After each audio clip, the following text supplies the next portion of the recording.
నమస్తే BCN news కి స్వాగతం. నా పేరు నీలిమ. ముందుగా ముఖ్యాంశాలు. కుటుంబంలోని వివాదాలపై మంచు విష్ణు వివరణ. త్వరలోనే పూర్తి వివరాలు వెల్లడిస్తామని స్పష్టం.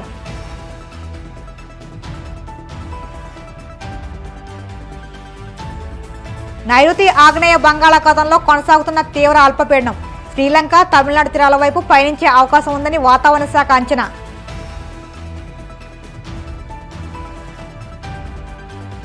నీటి సంఘాల ఎన్నికలకు సర్వం సిద్ధం చేస్తున్న పిఠాపురం మాజీ ఎమ్మెల్యే వర్మ. కూటమి అభ్యర్థులను గెలిపించాలంటూ రైతులకు విజ్ఞప్తి.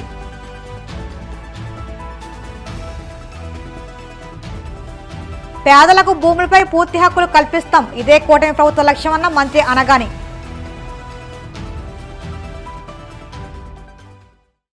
మంచు కుటుంబ వివాదం అనేక మలుపులు తిరుగుతుంది. మనోజ్, మోహన్ బాబు, విష్ణు పరస్పర ఆరోపణలు గుప్పించుకుంటున్నారు. తాజాగా విష్ణు మీడియాతో మాట్లాడుతూ అమ్మ నాన్నల ఆరోగ్యం బాగోలేదని ఆసుపత్రిలో చేరారని ప్రకటించారు. కుటుంబ గొడవల కారణంగా కన్నప్ప సినిమా షూటింగ్ ఆపేసి వచ్చినట్టు తెలిపారు. నిన్న జరిగిన ఓ ఘటనలో జర్నలిస్టు గాయాలయ్యాయని, చాలా దురదృష్టకరమని అన్నారు. దానికి చింతిస్తున్నామని పేర్కొన్నారు. కుటుంబ గొడవల కారణంగా ఆగ్రహంతో అనుకోకుండా జరిగిందని, ఇలా జరిగి ఉండకూడదని అభిప్రాయపడ్డారు. గనుల విషయంలో తమకు నోటీసులు రాకముందే పోలీసులు మీడియాకు వివరాలు వెల్లడించారని, 9:30కు నోటీసులు ఇచ్చి 10:30కు అప్పగించాలంటే ఎలా అంటూ ప్రశ్నించారు. ప్రతి ఒక్కరికి అది తెలుసు. ఫిల్మ్ ఇండస్ట్రీ మా కుటుంబం, మా ఇండస్ట్రీ వరకు వాళ్ళందరికీ తెలుసు. మా నాన్న చేసిన తప్పు ఏదైనా ఉంటే మమ్మల్ని అందరినీ విపరీతంగా ప్రేమించడం. One thing which I would like to request and pray to the media is that మీకు ఫాదర్స్ ఉన్నారు, మీకు బ్రదర్స్ ఉన్నారు. No family is perfect. పెద్దలు అంటారు ఫ్యామిలీస్ ఆర్ కాంప్లికేటెడ్ అని. నేను అనుకున్న ఉమ్మడి కుటుంబంగా ఉంది. మా ఫ్యామిలీ కొంచెం డిఫరెంట్ గా ఉంటుంది. మేము కలిసిమెలిసి ఉంటాం అనుకున్నాం. But it's unfortunate today. My hope still, there is light at the end of the tunnel and నేను hope చేస్తున్నాను. But one thing which I want to pray for the media is that మీ ఇళ్లలోగా పక్క ఇళ్లలో అందరి ఇళ్లలోనూ issues ఉంటాయి, లేకుండా ఉండవు. But do not sensationalize it. My sincere request. Yes, fortunately or unfortunately, మీ అందరం popular figures. దానికి మీరు ప్రజలకు తీసుకెళ్లేది కరెక్ట్, కానీ మరి ఇంత కొంతమంది వరకు they have cross all limits. Remember, మా అమ్మకి ఈ రోజు ఉడుగా లేకుండా she is admitted in the hospital. ఇంటికి పెద్ద కొడుకుగా ఐఎమ్ కన్సర్న్డ్, ఐఎమ్ వరీడ్. నాన్నగారికి నిన్న జరిగిన ఘర్షణలో ఆయనకి కొన్ని గాయాలు తగిలాయి. నేను కన్నప్ప సినిమా పోస్ట్ ప్రొడక్షన్ వరకు లాస్ ఏంజల్స్ లో ఉన్నప్పుడు నాకు ఫోన్ వచ్చింది, ఇలా ఇంట్లో గొడవ జరుగుతున్నాయని.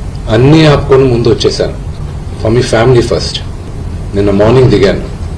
But I'm not able to understand అది ఇంత నేను లేని ఒక 3-4 రోజుల్లో how did this escalate so much అని. I hope there is some respect at the end of it. But I also request the media, మీ అందరిని కూడా నేను నా విన్నపం ఏంటంటే, మీకు ఫ్యామిలీస్ ఉన్నాయి, మీకు ఫాదర్స్ ఉన్నారు. Everybody's got their own families. I request you to have a little bit of restraint. That's my only request. నిన్న జరిగిన సంగతి, ఒక టీవీ రిపోర్టర్ ఆయనకి గాయాలు తగలడం, ఇట్ ఈస్ రియల్లీ అన్ఫార్చునేట్. ఉద్దేశపూర్వకంగా ఎవరిని హర్ట్ చేయాలని లేదు. నిన్న మీరు విజువల్స్ చూస్తే, టీవీ విజువల్స్ మీరు కానీ కరెక్ట్ గా చూస్తే, గేటు పగలగొట్టుకొని తోసుకొని గేటు ఎరగొట్టి లోపలికి వచ్చేటప్పటికి ఒక తండ్రిగా ఆయన రియాక్ట్ అయిన విధం చాలా తక్కువని నా భావన. ఆయన మీడియా వాళ్ళకి నమస్కరిస్తూ ముందుకొచ్చారు. ఆయన చేతులు జోడించి నమస్కరిస్తూ ముందుకు వస్తే, ఎవరో ఒకరు ముందుకొచ్చారు, ఏదో మొహం మీద పెట్టారు. ఆ హీట్ ఆఫ్ ద మూమెంట్ లో జరిగిందే గాని ఉద్దేశపూర్వకంగా ఒక వ్యక్తిని కొట్టాలని గాని, ఒక వ్యక్తి పైన ఆగ్రహం చూపించాలని గాని వ్యక్తిగతంగా లేదు. ఆయన గాయపడిన ఆయన వాళ్ళ ఫ్యామిలీతో నేను టచ్ లో ఉన్నాను, వాళ్ళ ఫ్యామిలీ మెంబర్ తో మాట్లాడాను. వాళ్ళకి చెప్పాల్సింది మేము చెప్పాం. We are in touch with them and it is a really unfortunate incident.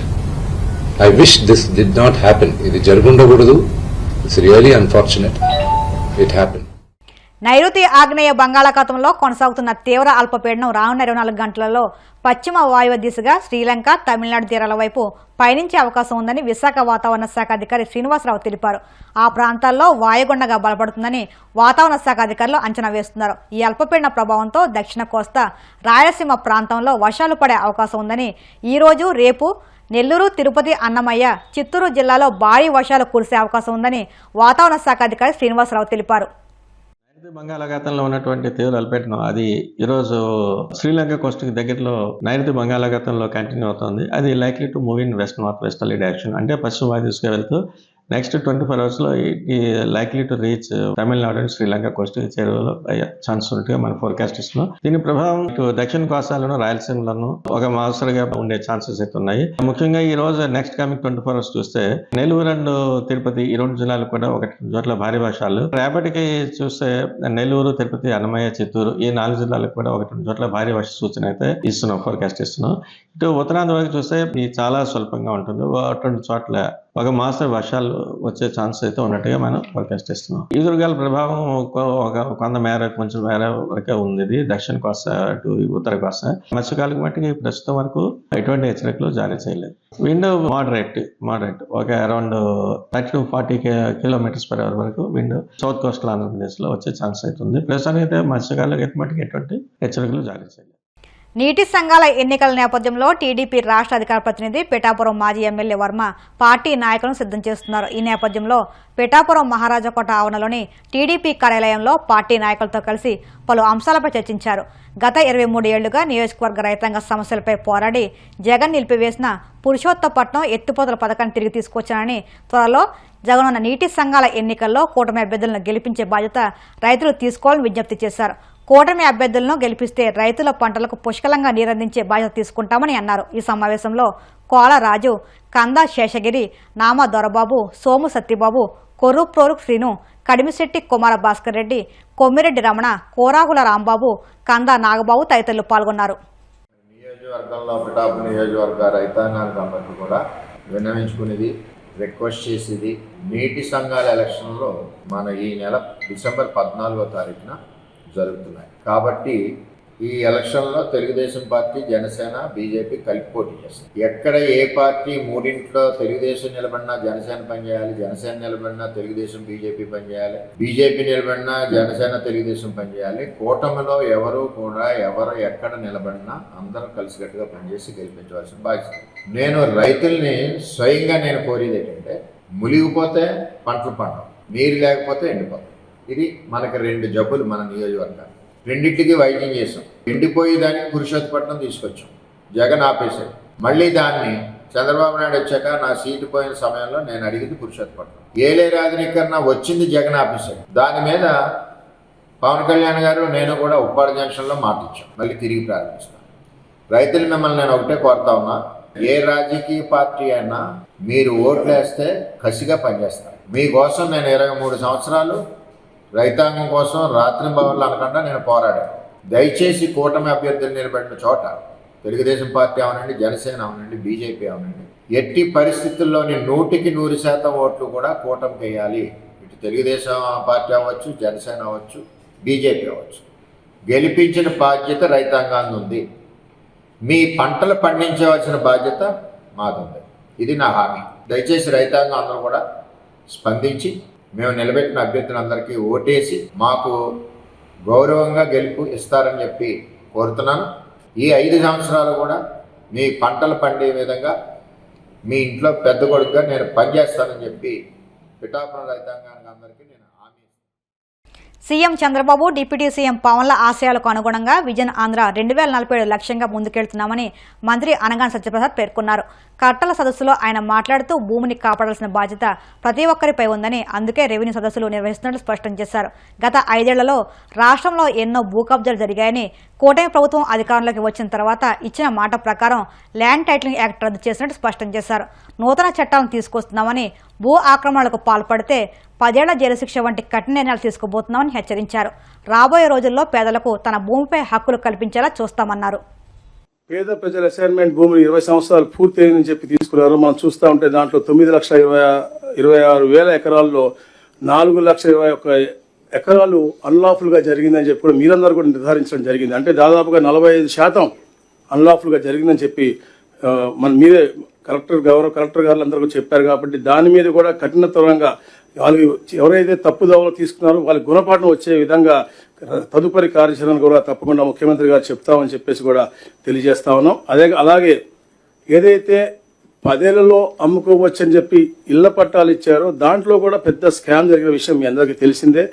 ఏదైతే 22,80,000 లబ్ధిదారుల పేర్లు నమోదు చేసుకుని వారు ఇళ్ల పట్టాలు ఇచ్చుకున్నారో, రిజిస్ట్రేషన్ అప్పుడు పిలిస్తే 7,08,000 మంది గైరాజయ్యారు. అంటే వారి అనువాయులు బినామూల పేరు మీద తీసుకున్నటువంటి పరిస్థితి కాబట్టి తప్పకుండా వాళ్ళపైన కూడా చర్య తీసుకునే విధంగా, అలాగే ఎవరైతే ప్లాట్లు తీసుకున్నారో వాళ్ళకు కూడా మళ్ళా అమ్ముకుని ఉంటే పిఓటి కింద తగిన చర్యలు కూడా తీసుకోవాల్సిన అవసరం ఉంది. అలాగే ఏదైతే గత సంవత్సరంలో 45,000 ఎకరాలు అసైన్మెంట్ చేశారో కేవలం వాళ్ళ పార్టీ నాయకులకు ఇచ్చారని చెప్పి అది కూడా స్పష్టంగా మనకు తెలుస్తా ఉంది. కాబట్టి ఏదైతే మనం ఈ యొక్క రెవెన్యూ సదస్సుల్లో మనం వెళ్తా ఉన్నామో, ఎందుకంటే హైయెస్ట్ గ్రీవెన్స్ వచ్చినటువంటి డిపార్ట్మెంట్ రెవెన్యూ డిపార్ట్మెంట్.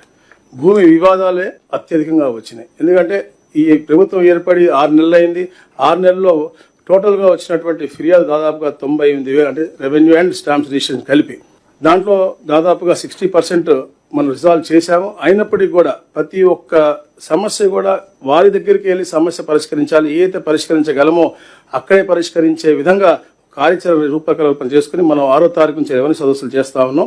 అవి కూడా గ్రాండ్ సక్సెస్గా చేయాలి. ఏవైతే అక్కడే చేయగలమో అయ్యే చేసి, ఎవరైతే అధికారులు దానికి తప్పు చేసిన కార్యక్రమం ఎవరు చేసి ఉండుంటే వాళ్ళకు కూడా సస్పెన్షన్ కూడా చేసే విధంగా, ఎందుకంటే అధికారులు ఎవరైతే డబ్బు కాశపెట్టి చేశారో వారిని కూడా విడిచిపెట్టే విధంగా కాకుండా, ఏదైతే మనము రెవెన్యూ సమస్యల పరిష్కారం కోసం తీసుకొచ్చే చర్యలు ఏదైతే ఉన్నాయో, ప్రవేశపెడుతున్న కార్యక్రమాలు ఏదైతే ఉన్నాయో, రెవెన్యూ శాఖ చరిత్రలో ఉండి అధ్యయనం చేసే విధంగా ఇవన్నీ కార్యక్రమాలు కూడా మనం చేయాల్సిన అవసరం ఉంది.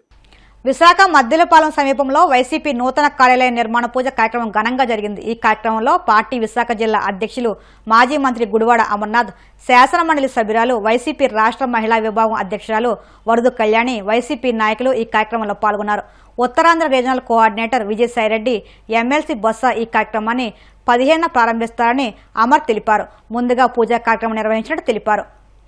వైఎస్ఆర్ కాంగ్రెస్ పార్టీ నూతన కార్యాలయాన్ని విశాఖపట్నం నడిబొడ్డున మద్దిలపాలెం కృష్ణా కాలేజ్ పక్కన గతంలో ఏదైతే ఇక్కడ కార్యకలాపాలు పార్టీకి సంబంధించినటువంటివి జరిగేవో, తర్వాత పార్టీకి సంబంధించినటువంటి నూతన కార్యాలయ నిర్మాణానికి సంబంధించినటువంటి భూ కేటాయింపులు గత ప్రభుత్వంలో లీజులు ఇవ్వడం, దానికి సంబంధించినటువంటి నిర్మాణాలు చేపట్టడం, కూటమి ప్రభుత్వం వచ్చిన తర్వాత వాటి మీద ఏ రకంగా దాన్ని డెమాలిష్ చేయాలి, ఏ రకంగా వాటిని అన్నింటినీ కూడా రద్దు చేయాలనేటువంటి ఉద్దేశంతో వారు కక్ష సాధింపు చర్యల్లో భాగంగా మేము సంబంధించినటువంటి ఫీజులు కానీ, సంబంధించినటువంటి బిల్డింగ్ ప్లాన్లకు సంబంధించినటువంటి ఛార్జీలు కానీ అన్నీ కట్టినప్పటికీ కక్షపూరితంగా వాటిని డెమాలిష్ చేయాలనేటువంటి ఉద్దేశంతో వారు నోటీసులు ఇవ్వడం, దాని మీద మేము కోర్టుకు వెళ్ళడం, కోర్టులో అవి స్టేలు రావడం, ఇవన్నీ కూడా జరుగుతున్నటువంటి ప్రక్రియలో మళ్ళీ అక్కడ కార్యకలాపాలు ఎక్కడైతే ఎండార్లో గతంలో పార్టీ కార్యాలయం ఉండేదో అక్కడ కార్యకలాపాలు చేయడానికి కోర్టు అడ్డంకులు అన్నీ కూడా ఉండడంతో మళ్ళీ ప్రజలందరికీ కూడా, ముఖ్యంగా వైఎస్ఆర్ కాంగ్రెస్ పార్టీ నాయకత్వాన్ని అందరికీ కూడా అందుబాటులో ఉండాలని చెప్పి ఇక్కడ మళ్ళీ నూతన కార్యాలయాన్ని ప్రారంభించడం జరిగింది. దానికి సంబంధించినటువంటి పూజా కార్యక్రమాన్ని ఈరోజు నిర్వహించాం. దీన్ని పూర్తిస్థాయి ప్రారంభం రేపు 15వ తారీఖున పార్టీ ఉత్తరాంధ్ర రీజనల్ కోఆర్డినేటర్ అయినటువంటి విజయసాయిరెడ్డి గారు, అలాగే శాసన మండలి ప్రతిపక్ష నేత అయినటువంటి బొత్స సత్యనారాయణ గారు, అలాగే ఉమ్మడి విశాఖపట్నం జిల్లాలో ఉన్నటువంటి మాజీ శాసనసభ్యులు, శాసన మండలి సభ్యులు, మాజీ మంత్రులు అందరూ కూడా ఈ కార్యక్రమంలో పాల్గొని పెద్ద ఎత్తున వైఎస్ఆర్ కాంగ్రెస్ పార్టీ నాయకులు, కార్యకర్తలు కూడా రేపు ఆదివారం 15వ తారీఖున పార్టీ కార్యాలయాన్ని ప్రారంభించబోతా ఉన్నాం. ఈరోజు పూజా కార్యక్రమాన్ని నిర్వహించడం జరిగింది. మద్దిలపాలెంలో అది మీకు అందుబాటులో, పత్రికా సోదరులు పత్రికా సమావేశాలు పెట్టినప్పుడు మీకు అందుబాటులో ఉంటుంది. మా పార్టీ కార్యక్రమాల నిర్వహణకు సంబంధించినటువంటి మా పార్టీ నాయకులు, కార్యకర్తలు కూడా అందుబాటులో ఉండేటువంటి విధంగా గతంలో ఇదే కార్యాలయం నుంచి, గతంలో ఎన్నికలు 2019లో కూడా ఎన్నికలు ఇదే కార్యాలయం నుంచి చేశాం. గొప్ప విజయాన్ని ఆ రోజు సాధించాం. మళ్ళీ సెంటిమెంట్గా కూడా ఇక్కడ నుంచి అయితే బాగుంటుందన్నటువంటి ఉద్దేశంతో పెద్దలందరూ కూడా ఒక నిర్ణయాన్ని తీసుకొని ఇక్కడి నుంచి కార్యకలాపాలన్నీ కూడా చేయాలని చెప్పి నిర్ణయం తీసుకోవడం జరిగింది. సో రేపు 15వ తారీఖున పెద్దలు విజయసాయిరెడ్డి గారు, బొత్స సత్యనారాయణ గారు ఈ ప్రాంతంలో ఉన్నటువంటి పార్టీ నాయకులు అందరి చేతుల మీదుగా కార్యాలయ ప్రారంభోత్సవం చేసి ఆ రోజు నుంచి పూర్తి స్థాయి కార్యకలాపాలన్నీ కూడా ఇక్కడి నుంచి చేయాలని చెప్పి పార్టీ నిర్ణయించింది. ఈ రోజు పూజా కార్యక్రమాన్ని నిర్వహించినటువంటి దానికి రోజు అందరం రావడం జరిగింది. విచ్చేసినటువంటి మీ అందరూ కూడా హృదయపూర్వకంగా ఇప్పుడు కాసేపు ప్రకటనలు.